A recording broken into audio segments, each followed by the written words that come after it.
नमस्कार दोस्तों, मैं शरद मिश्रा आप सभी का स्वागत करता हूं अपने YouTube चैनल एनरिच स्टडी पर।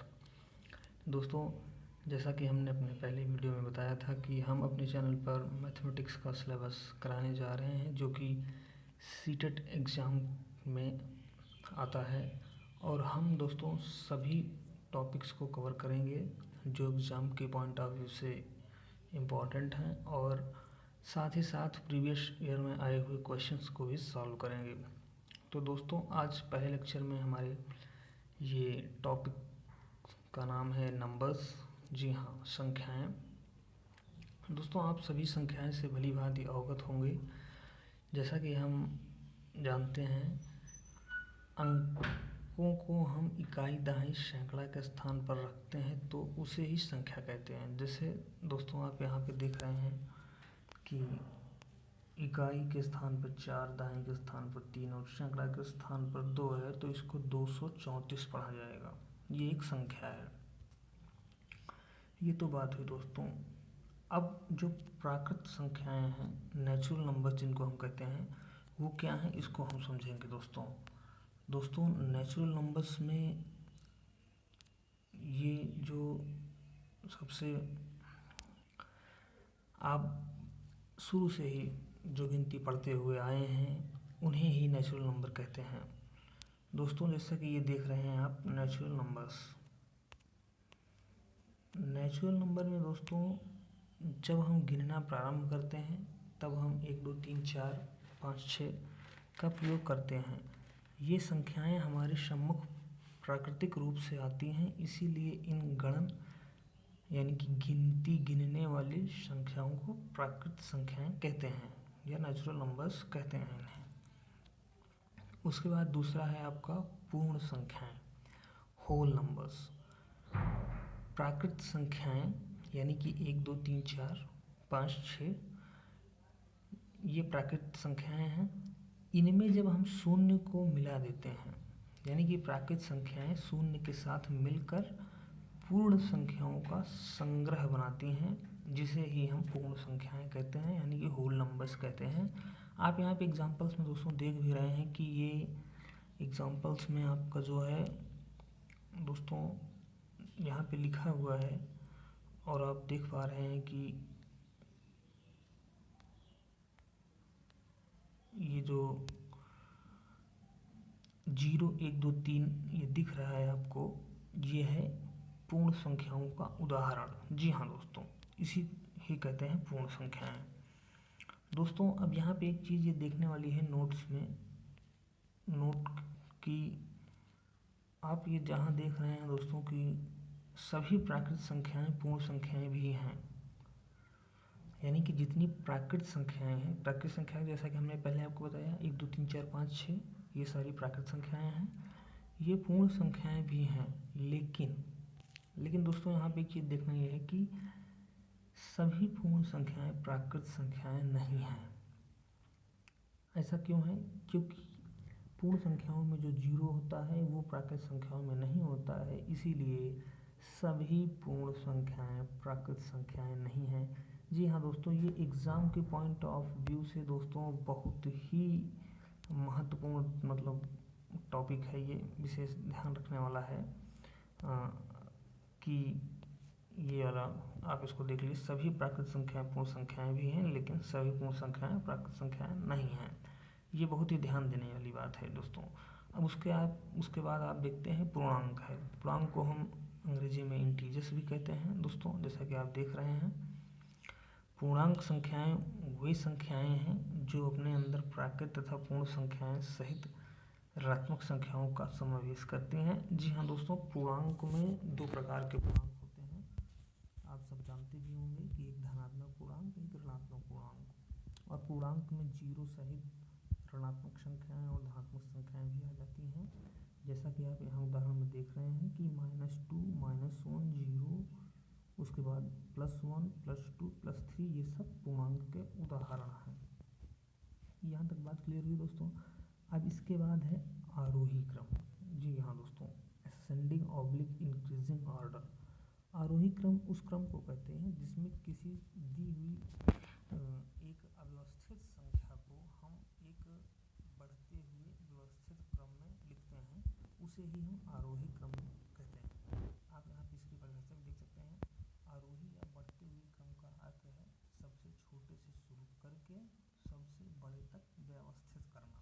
उदाहरण के तौर पर दोस्तों आप देख सकते हैं कि 3, 6, 5, 9, 7 यानी कि 3, 6, 5, 9, 7 को आरोही क्रम में कैसे लिखा जाता है या कैसे लिखेंगे दोस्तों, आप इसे यहाँ पर देख सकते हैं।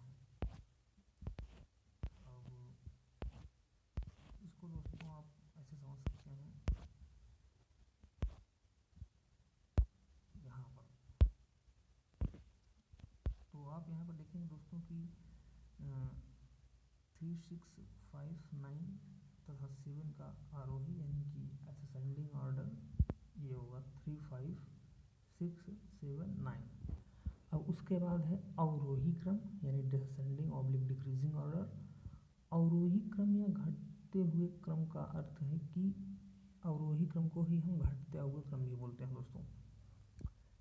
घटते हुए यानी कि आरोही क्रम या घटते हुए क्रम का अर्थ है कि सबसे बड़े से प्रारंभ करके सबसे छोटी संख्या तक व्यवस्थित करना। जैसे उदाहरण के तौर पर आप देखिए दोस्तों कि 3, 6, 5, 2, 9, 4 को अवरोही क्रम में लिखिए।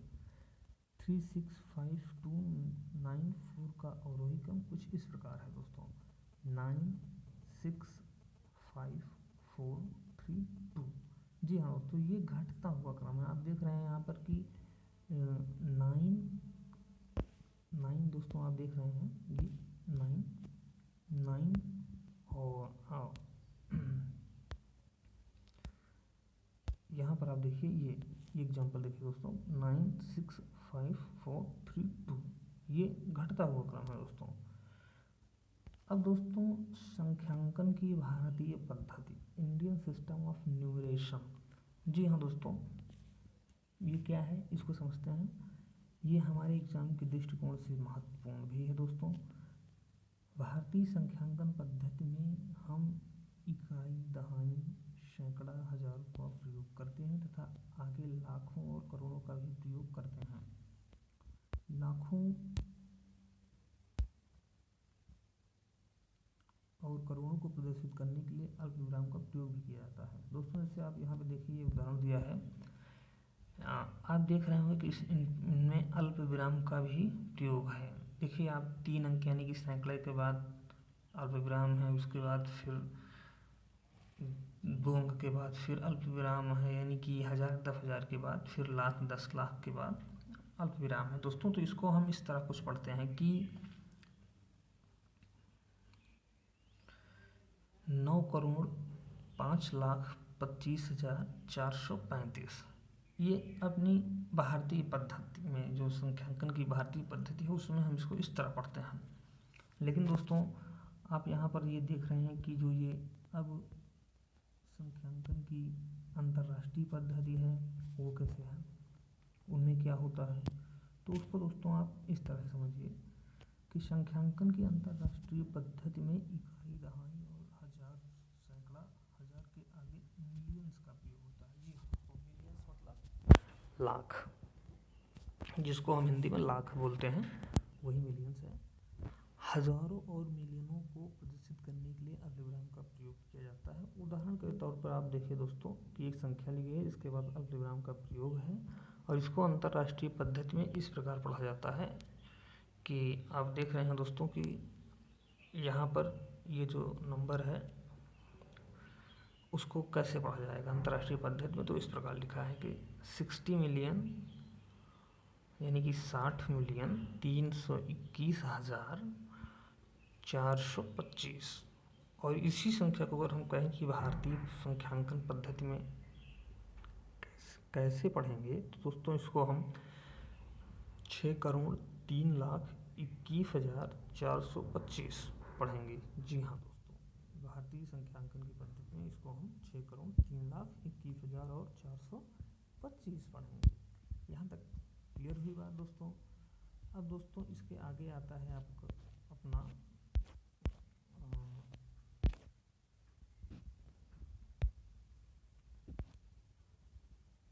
संख्याओं का सन्निकट मान। जी हाँ दोस्तों, संख्याओं का सन्निकट मान यानी कि अप्रॉक्सीमेट वैल्यू ऑफ नंबर्स। दोस्तों एग्ज़ाम के पॉइंट ऑफ व्यू से ये पूरा चैप्टर ही इम्पोर्टेंट है, लेकिन जो अभी तक न्यूमेरिकल्स यानी कि परीक्षा में प्रश्न आए हैं दोस्तों, वो सन्निकट मान से प्रश्न आ चुके हैं। आपकी जो विगत वर्षों में परीक्षाएं हुई हैं उनमें सन्निकट मान पर जो आए हैं वो प्रश्न आ चुके हैं।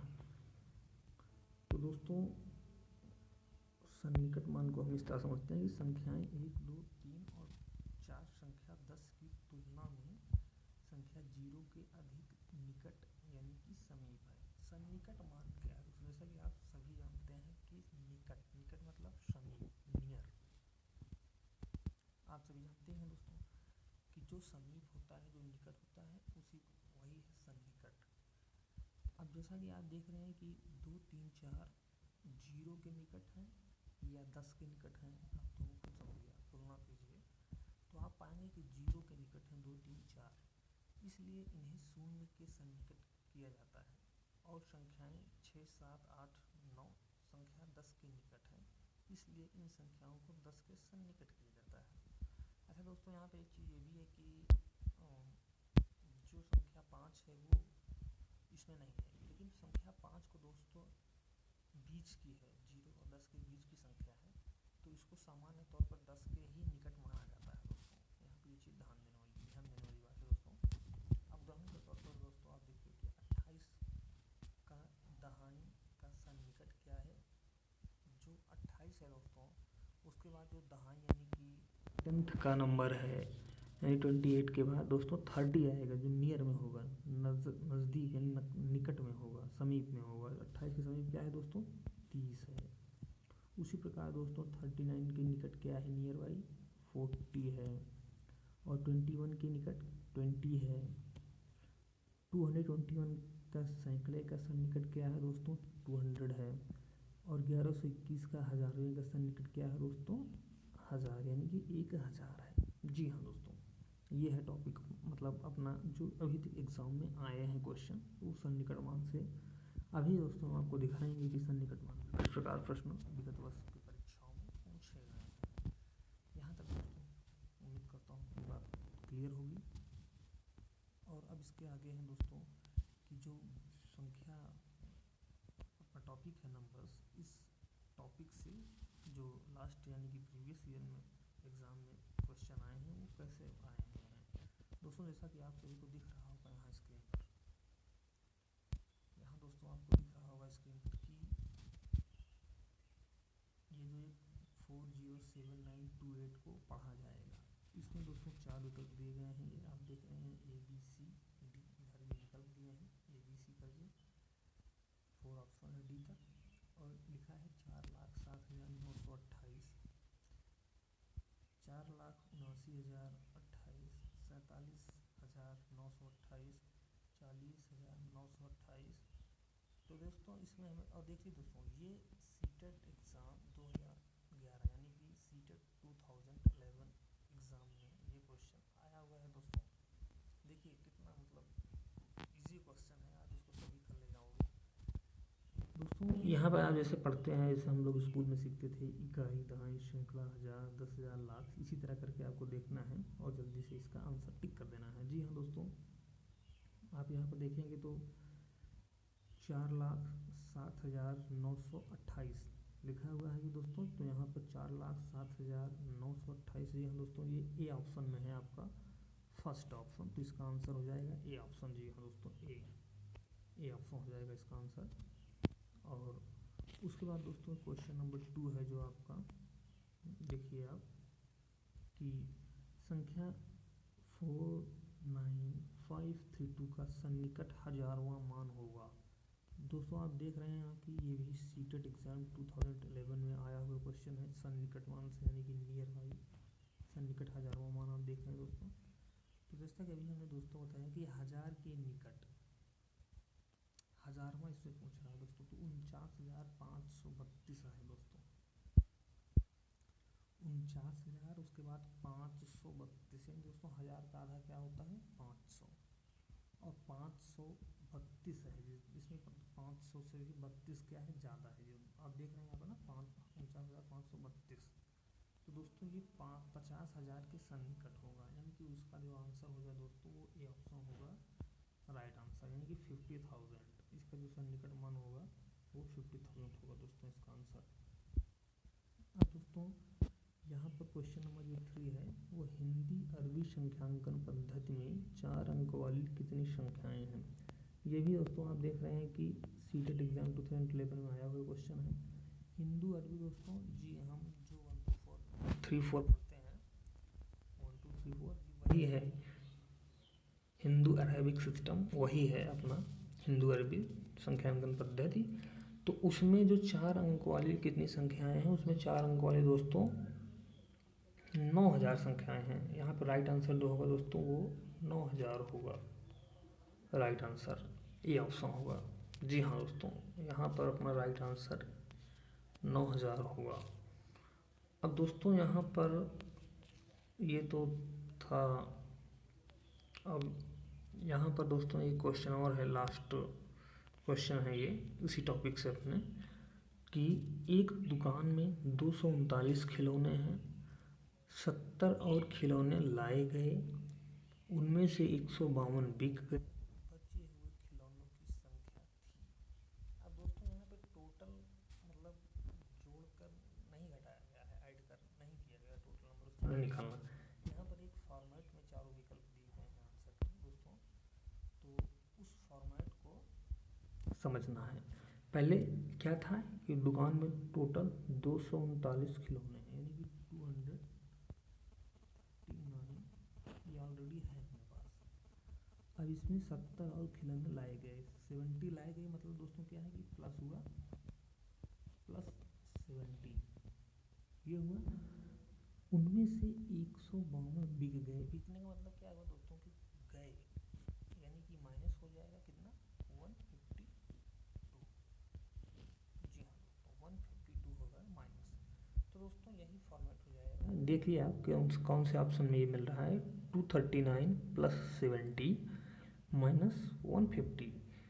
दोस्तों आप यहाँ पे देख रहे हैं कि ये है बी ऑप्शन। जी हाँ दोस्तों, राइट ऑप्शन जो होगा इसका आंसर वो होगा बी ऑप्शन, बी ऑप्शन होगा इसका आंसर दोस्तों।